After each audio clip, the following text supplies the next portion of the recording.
Plus Malaysia Berhad Plus menjangkakan lebih 2 juta kenderaan sehari akan berada di rangkaian lebuh raya pada hari-hari puncak sempena cuti perayaan Aidiladha iaitu antara 5 hingga 6 Jun serta 8 dan 9 Jun ini. Menurut kenyataan Plus pada Jumaat, bagi mengagihkan trafik dan mengelakkan penumpuan kenderaan di lokasi tertentu, secara serentak syarikat itu menyediakan jadual perjalanan digital MyPlus TTA menerusi aplikasi Plus bagi membantu pengguna merancang perjalanan lebih awal. Sehubungan itu, Plus menyeru orang ramai supaya merancang dan menyusun jadual perjalanan masing-masing lebih awal berdasarkan cadangan MyPlus TTA.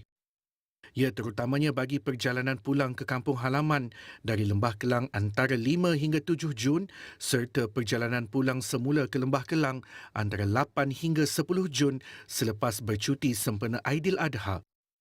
Plus memaklumkan pengguna lebuh raya boleh mendapatkan jadual perjalanan digital MyPlus TTA dengan memuat turun dan mengakses aplikasi Plus untuk memilih waktu perjalanan yang paling optimum bagi perjalanan di Lebuh Raya Plus dan Lebuh Raya Pantai Timur 2 di antara 5 Jun hingga 10 Jun ini. Menurut Plus, inisiatif MyPlus TTA ini adalah sebahagian usaha Plus untuk meningkatkan keselesaan pengguna lebuh raya semasa musim perayaan berdasarkan data dan pola perjalanan lalu.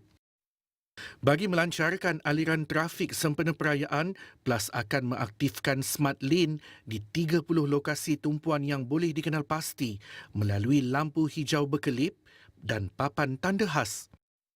Laluan ini hanya untuk kenderaan ringan, persendirian dan penumpang dengan had kelajuan disarankan sekitar 60 km per jam.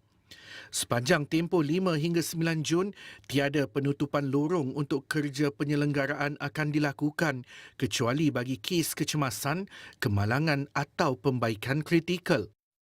Dalam pada itu, Plus turut mengambil beberapa langkah lain bagi membantu melancarkan lagi pergerakan orang ramai sepanjang musim perayaan termasuk persediaan tambahan di Plaza Tol dan kawasan rehat dan rawat.